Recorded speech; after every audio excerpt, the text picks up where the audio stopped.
Hi there, welcome to On Knit If I Want To. I'm Andrea Mowry of Drea Renee Knits, and this is a little weekly podcast where I try my best to answer some of your questions. Today I am wearing my just released Jaunty shawl and my Weekender crew. This is the crew neck one, this cute little pockets, and my Archer pants. Oh, and this is a summer camisole, little built-in tank top. So I am almost fully me made today. So let's jump in. I will talk more about what I'm wearing throughout today's chat, but we have some questions that will kind of naturally lead to that. So I hope you've got your hand lotion ready for whatever kind of making maybe you're doing while you watch, maybe some knitting, maybe some crochet, some embroidery, some spinning. Maybe you're just sitting.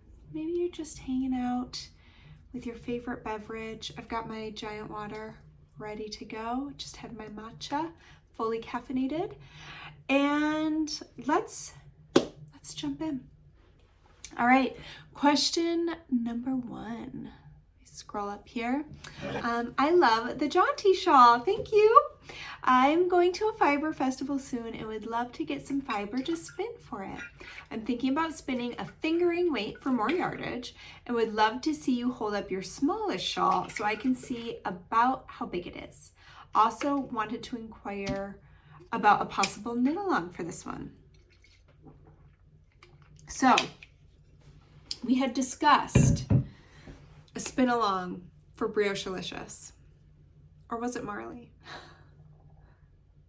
Which one was it now? Oh my goodness.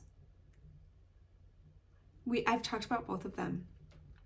Here's what I forgot, was that literally the whole time I was knitting up my many Jaunty shawls, I was thinking about how fun it would be to have a spin along knit along for it. And then just in the hullabaloo of all the other patterns I've released since I started working on this one a very long time ago, kind of forgot. So I have already had multiple questions about that. And so I think the answer is yes. We've got to do a Jaunty along, and I'm probably going to let it jump the line before Brioche-alicious or Marley. Maybe what we'll do next is kind of like a brioche shawl spin along so that you could do Marley, Brioche-alicious, baubles, cinnabar. I don't know. What do you think? Or do you like to keep it to one pattern? Let me know. But I think we've got to do a Jaunty one. It was definitely part of the plan as I was designing this shawl pattern. But yes, I have the whole stack right here. So this is my smallest one. This was with one braid of fiber. This one was from Nest Fiber. It was I want to say it was a one of a kind, but actually I think it was a club color. It was a club color, but I'm talking, I don't know, 5 years ago. So this was deep hand spun stash, and it was actually really fun to knit with it, because this is from definitely like earlier in my spinning. I've come a long ways since then, so it was lots of thick and thin. Some areas of it were definitely lace weight, some were a little bit closer to a fingering weight. Overall, I would say it hovers right between a lace and a light fingering. But yeah, here it is. So this is my smallest one, and you can see the measurements for all the ones I made, like their total wingspan and their center depth is listed on the pattern pages and in the pattern itself. But there you go. This is my littlest one. I'll try it on for y'all so you can kind of see. This is one of the reasons why it's called Jaunty, was because as I was playing with what I was hoping to get out of this shawl, was I did want the ability to just have like a little shawlette, like something just a little jaunty. So in the pattern photos, I'm just letting the tails hang down. That's what I like about this shape, is that even if you do a smaller one, you're still gonna get a decent wingspan, so that it's not doing one of these, which drives us all a little nuts. But I also just really love to do a jaunty little boop So here's the smallest one. I mean, you can see it's almost just like a little kerchief. I even have done it where I have almost like just a bandana where I'll then tie this in the back. And I'll even just let those hang down, which I think can be kind of cute. Or if I want a little more oomph, like let's say it's a little blustery out, I'll just even tuck these guys, maybe give them a little knot so that they stay secure, but I'll tuck them under. And sometimes I like to do that as just a way to give more oomph and keep me cozier. So that is size number 1, sample number 1, if you will, of the Jaunty shawl. And have fun at your fiber festival. If you want it to be a little bigger than this, you could always grab 2 braids. But I think that this is a very like fun to knit size that can be a great in-between projects when you just need a little palette cleanser, something relaxing. It would be great for gifts for the holidays as well. All right, next question. I'm so delighted to see your new pattern, the one shawl to roll them all. Thank you for everyone who got a giggle over. If you are a newsletter subscriber, I did have fun with the subject line. I was wondering if you could share your creative process with us. How do you come up with such universal designs as the DRK everyday socks or the Jaunty shawl? Are they born out of necessity to fill a gap in your wardrobe? What inspires you when you design those classic and yet original models? I am very curious. So absolutely, I think they're also what I would call like a comfort knit. So they're my staple pieces that I can knit again and again and again, that I don't have to do. I love when I don't have to do a ton of pre-planning. Sometimes you just want to get into the project. You just want to jump in. And I love having my go-to patterns, especially when I want to walk and knit. I really like having like a pair of socks, a hat, a small shawl, or a cowl that I can just throw on the needles if I'm in between projects, or my current designs may be too heavy to carry, something along the lines of that. So I did think it would be fun to do a little walk down memory lane for the design inspiration for Jaunty, and then I can show you all of them.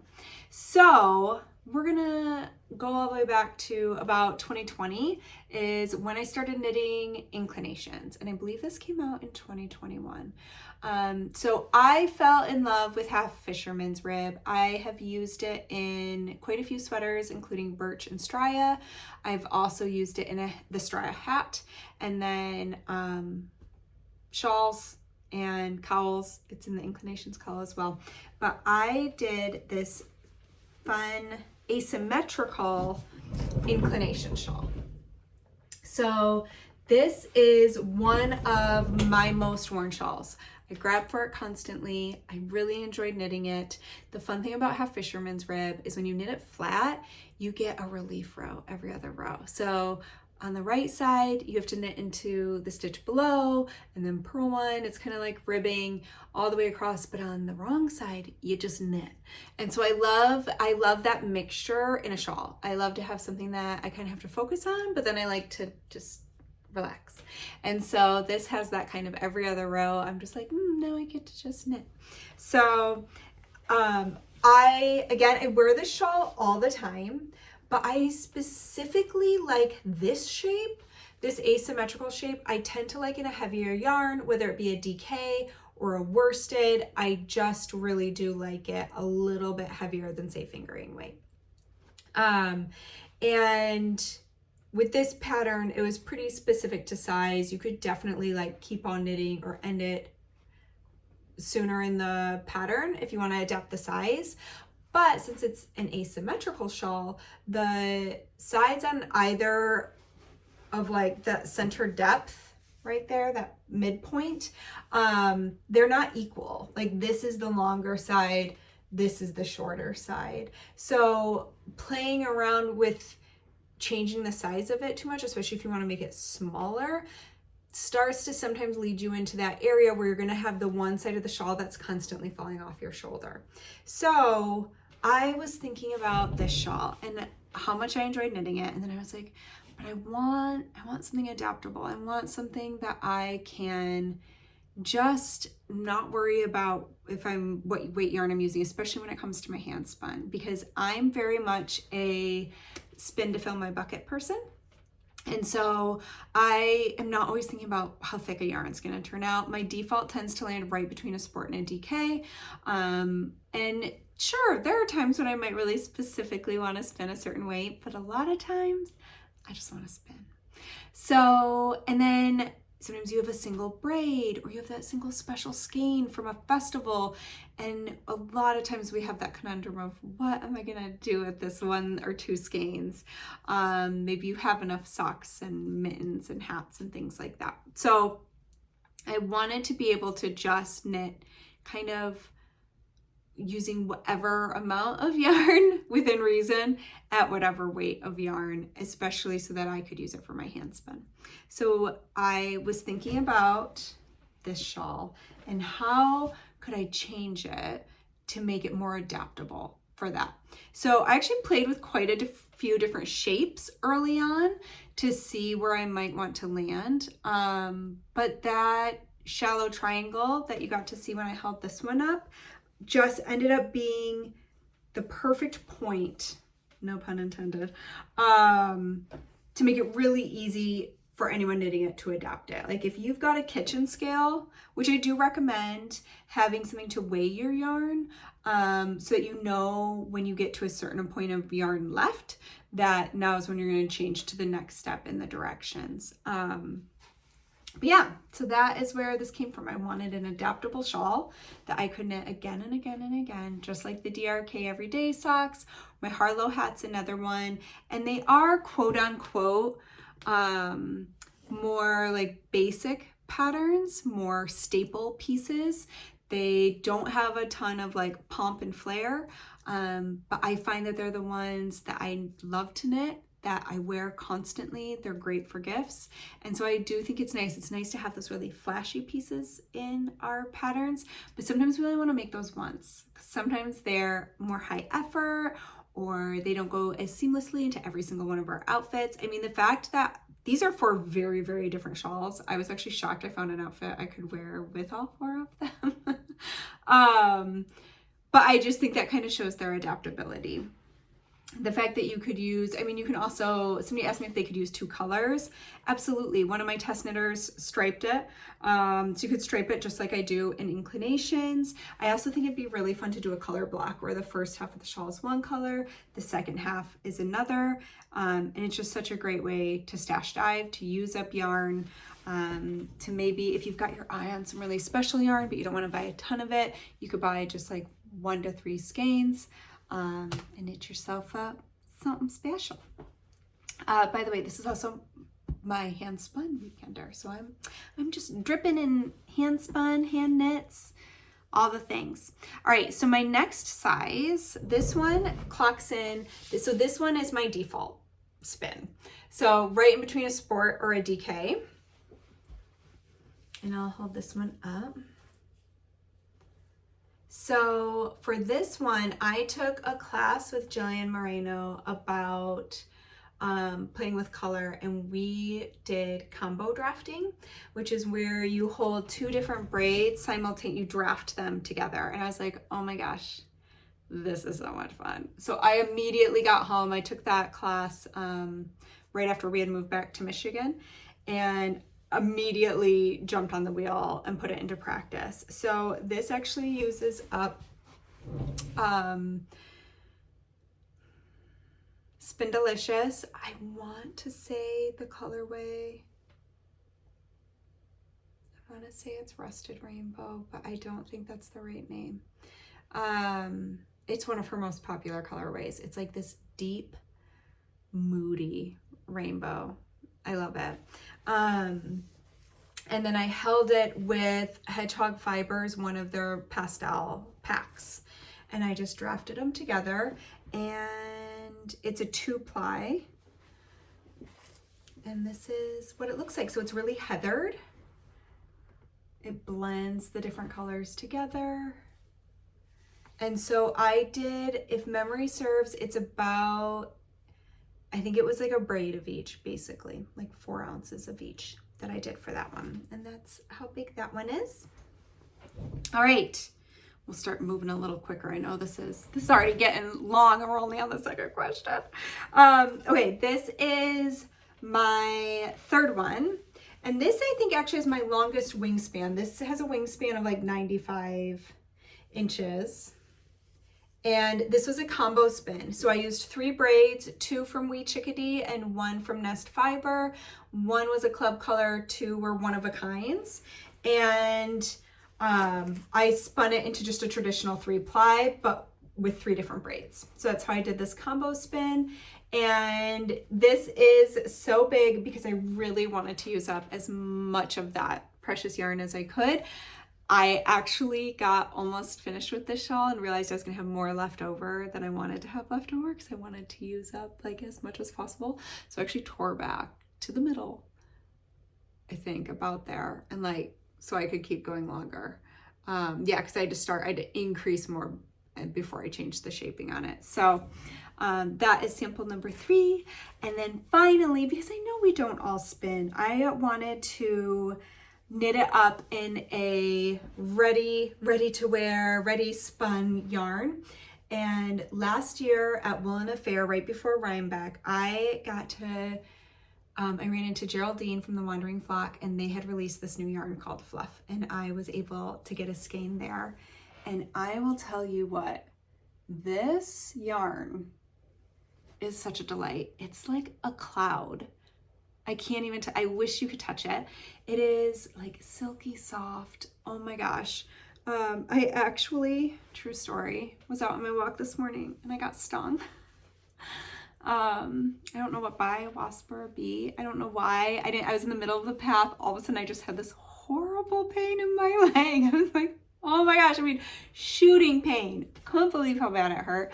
So anyways, I'm kind of having a little pity party for myself. And so I got into like my coziest outfit. I was like, I'm putting on my hand spun weekender crew and like my softest jaunty shawl, and I'm just gonna knit. So after I'm done with this, I'm gonna go back to my knitting. I'm working on a new design and I'm getting so close to being done. So that's what I'm gonna do with my afternoon. But back to Fluff. So this color, it's like this icy blue, and they have new colors now. Oh my gosh. I'm very excited about the new colors. I can't wait to check some of those out. But it is such an interesting blend of yarn. If memory serves, it is Surrey alpaca, cotton, and I want to say linen and silk. But sometimes I mess up with their other base lino. So don't quote me on that. Check it out for yourself. But it's just the dreamiest. Like, oh my gosh, do you need a hug? This is what you need. And so this was number 4. And this is similar in size to my second one. This one, similar in size to that. So there you go. There is the Jaunty shawl. There's a little bit about how it came to be. Again, I knit 4 of them. I started playing around with the design a long time ago, and then knit many of them, and then now it's finally in your hands. But I hope you love knitting it. I hope you do knit it again and again. There's nothing better than when you find a pattern that you can just kind of like knit on repeat, and that's what I hope it will become for you. I hope it's one that'll make you look at your yarn differently and throw together different combinations and just play around and have fun. All right. Question number 3. I promise I won't keep being quite so wordy for the rest of this. I'm knitting my first weekender. Yay! And I'm really loving it. I'm almost done with the front and back panels and about to start the sleeves. I've watched a lot of your videos and you discuss the issue of small circumference knitting and potentially needing to go up a needle size. For the body, I am using, of course I don't have the right one. I am using a 5.5 millimeter needle. Do you think I should just size up to 5.75 or stay at 5.5 and see if it's okay? So I don't have, excuse me, it's gonna happen again. Sorry, I'm I'm waiting to see if this passes. I don't have millimeter needles memorized. I know a few of them that like I use all the time, but since I do US sizes, I just want to look up on a chart here. So you're using a 5.5. On this chart, the next one up would be a 6. So you're using a size US 9, so you jump to a 10. So maybe you have a 9.5. It would be a US 9.5. It doesn't matter for you. I'm only thinking out loud. So yeah, I would go up to a 6 millimeter if it were me. And it's kind of your choice. So there's a good chance, I would say, here's how I might think about it. If I was literally in your shoes and knitting the sweater and I was trying to decide, ooh, should I go up a needle size? I don't think there's a wrong way. I think you could just jump to the bigger size, fall into it. I also think that if you want to wait and see if you need to make that change, that's totally fine too. You can knit a few inches. You would just need to be willing to rip back if you realize you have tightened up, and so you're gonna need to go up a size. I wouldn't change size midway through the sleeve. I would definitely tear back and restart the sleeve with the bigger size if you find you need it. The Weekender has slim sleeves. So I'm wearing the Crew, which actually has more sleeve ease. The Weekender is pretty snug. Like it's meant to fit more like this. So I would go ahead and go look at the schematic and measure your upper arm. Check out the schematic's upper arm circumference and see how much wiggle room you have. If you're already going to have like a couple inches of ease around your arm and you feel comfortable with, if that was a little snugger, that's okay, no biggie. Maybe just start with the size 5.5 millimeter, and you can always check your gauge and decide how you feel about it.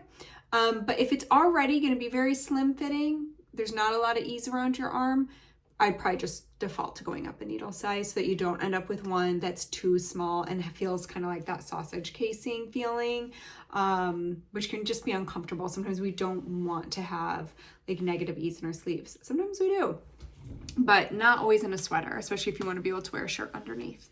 So yeah, that is what I would do. Okay, and oh, they also say that this is their first time using woolen spun yarn and really love it. It's noticeably lighter. I'm using Barrett Wool Co. yarn, which I think is my new favorite. Have you used this particular woolen spun? You know, I haven't, and now you make me want to try it out. I do love a woolen spun, and Brooklyn Tweed was often a big one that I would use. That was the first one I ever found, so I think it always held a special place in my heart. But they aren't making yarn anymore, so I actually love to get this recommendation. Thank you. I'm definitely gonna check them out. Okay. 2 years ago, I knit a beautiful cable vest for myself from yarn I spun from one of my pet merino sheep. Her name is Felicity, and she's a sweetheart. I have changed size, and my beautiful vest that I worked so hard to do every step myself, from shearing to spinning and finally knitting, no longer fits. It was already oversized, but now it's too much. Is it possible to steek it along the sides and bring it in? I am a dismal seamstress. It's a skill I haven't put much time into. Would my idea even work? I'm hesitant because the steeking I'm somewhat familiar with is designed to open something up like a cardigan knit in the round, not close it back up again. Do you have any thoughts on how this would work? I love this sweater and would be so happy to wear it again. Okay, so I do have a couple ideas here. So I do think steeking would work. I'm gonna get this giant bottle. I do think steeking would work. And I love this idea. I love that you want to salvage this knit that means so much to you and make it work for your body as it is today, because our bodies are always changing. And so I think you can do it, and I think you can be successful. If I were going to steek it, here's the considerations I would take into place. One being, did you pick up stitches for the armholes and knit like a cuff on the armhole? I'm guessing you did. I would undo that. I would unravel that, put that yarn aside so you can knit new armholes after steeking.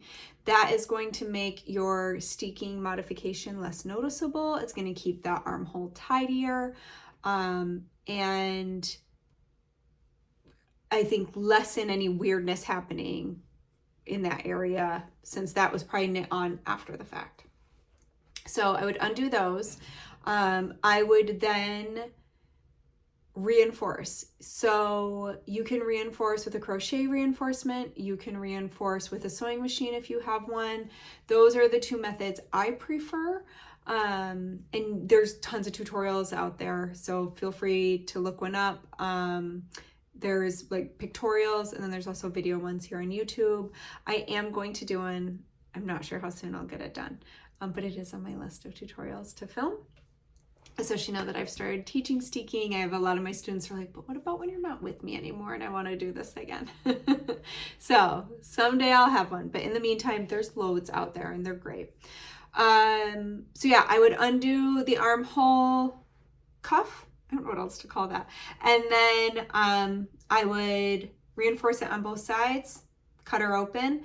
At this point, you have a couple options. You can then, now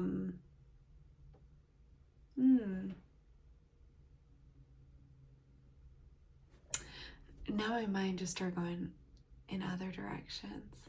Because yes, now you need to close it back up. So one idea I had when I originally read your message was, you could pick up button bands, because you're actually gonna have to steek it. You're gonna have to cut it open in two places under each arm because you're removing fabric. So what you're gonna have to do is you're gonna have to do like a steek here and a steek here to cut that out and then bring them closer together. What you could do then is you could either mattress stitch, sew it closed, which would be totally fine. It is what I was gonna do. In my head earlier, I was like, you could even like pick up button bands and do cute little buttons up both sides. But why? I guess I didn't really have a reason for that. I was just like, that could be cute. So yeah, that is what you would want to do. Another thing you could do, if you have, or if you know somebody who sews and they have a serger, one thing you could consider doing is figuring out how much fabric you want to remove. And you could even mattress stitch. So like fold that fabric in and bring the two new edges you want together and mattress stitch that closed. Now on the inside, you're going to have this fold of fabric like this on the inside of your vest now, going like that, like this is the outside. So then if you know somebody who has a sewing machine, you could potentially zigzag stitch to reinforce a little bit, and then just run the edges through a serger to trap that all up. And that would finish it. It's something to think about if you know somebody who can do that. That's what I would be tempted to do.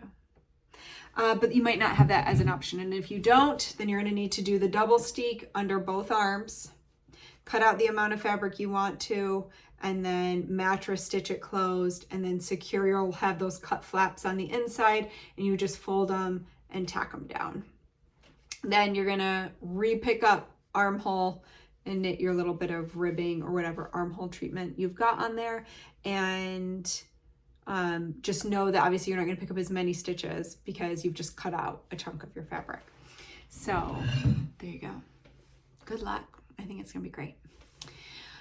Okay, thank you for sharing your podcast. I've learned so much. Yay! I'm working on a cardigan and it's time to sew on the buttons. I'm wondering if I should do this before or after blocking. I normally weave in my ends before blocking so they can set when it dries. But does it matter with buttons? The ones I have are lightweight wood. So I would block before adding your buttons, and I have a couple reasons for this. One, if they are wood, I think just avoiding soaking them overly much is not a bad thing. But also, if you have not blocked your button band yet, that ribbing's probably like shrink. And so I personally want to block that and let it dry so that I can perfectly line up my buttonholes with my buttons. And I do the same thing with weaving in ends. I like to do those pre-blocking, and then but I don't trim the ends yet. I then block and then I trim the ends afterward. That way, if anything shifts around, it ends up using up a little bit more yarn. I don't end up with like a popped tail after blocking. So I just wait till it's dry and then I trim the tails. But yeah, I would do buttons post blocking if it were me. All right, and then this is just a fun little last minute question. I loved your recent tour of your beautiful studio. Thank you so much, y'all. I think that was like the nicest comments I've ever gotten on a video. You were all so great, and I'm so happy you enjoyed it. So thank you for everyone who watched. It was the episode before this one. If you missed it and you want to check it out, I just showed you around my studio. Can you tell me where you found your round wall shelf and any tips on collecting meaningful knickknacks? Your collection looked so lovely and meaningful. So yes, that round shelf was from West Elm about 10 years ago. I got that when my studio was literally our closet. We turned our closet into my studio at our house that we used to own a long time ago. I really did. I worked in like a 4x8 foot space. I have great memories from those times, but I did have that was like my special little thing that I got, was that it's a round bookshelf. But they might still have it. So check it out and see if they do. And then any tips on collecting meaningful knickknacks. So most of my sweet little knickknacks a lot of them are from my husband. He is great at, like, both of these. This is from him. I have a thing for owls. I'm like, actually, maybe the bell wasn't I think it was though. Peter, is that bell from you? I can't remember. But I love having these little things around. You know, we're from Michigan, it's Petoskey stone. And then I have special, like on my window here, I have some sweet crystals. These are from my friend Rachel Bratcher of Ritual Dyes. And so I just love, like, this was part of Melly Knits advent calendar, fiber calendar last year. It's so pretty. It's this watercolor painting. I wish it had the artist's name on it. S. Neil, I think, is the artist. I don't know their name off the top of my head, but so that is what a lot of my stuff is that you'll see around, is gifts from loved ones and friends, my kids' artwork, things like that. We used to have a neighbor who had a really cool little antique shop in their barn. And so Peter would also go there and find little, like, things for me to put tape measures and stitch markers and stuff like that in. So those are always great gifts for knitters. By the way, if any of you have a partner walking through the room, this one's for you. Little things to put all of our accoutrements for our craft are very handy in keeping our spaces organized and cute. All right, so I think that is it. I will link all the details of what I'm wearing and, of course, the shawl in the description box below. I'm like, is there anything else I'm forgetting? We are only a couple weeks out from Rhinebeck. I cannot even believe it. So can't wait. Really excited about that. We have obviously the Ooey Gooey sweater knit along still going strong. You've got a few weeks left. You can do this. And if you are coming and you don't finish your sweater, still come to the meetup. WIPs are always welcome. Every year we have people wearing like part of their sweater around their neck. So you're welcome even if you don't finish. You can also come be in the picture if you've got your Ooey Gooey cowl. That knit along is also going, and that one will go until January. So I think that's everything. Okay, Jaunty knit along. So my plan is to kick that off after Rhinebeck, because then right now I've already got 2 knit alongs going. So I figure Rhinebeck, we'll be done with the Ooey Gooey sweater knit along, and we can kick off the Jaunty knit along. And I also thought it would be a great opportunity for anybody who is looking for fiber or yarn special that they might want to pick up at the festival, that could be a good opportunity for that. So maybe I'll start chatting about it right before. Maybe I'll open a forum right before so that if people want to specifically get fiber or yarn for the Jaunty, they could while they were there. Let me know what you think. Otherwise, I'll just open it when I get home. You can still obviously shop for your fiber and yarn at Rhinebeck or any of the many little festivals that occur around New York Sheep and Wool that weekend. But that is my thought.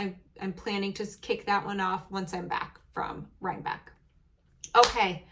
Woo! This was a long one today. Thank you for sticking it out with me. I hope that you have a fantastic weekend. If you are a newsletter subscriber and you are watching this on Friday, Jaunty sale ends tonight.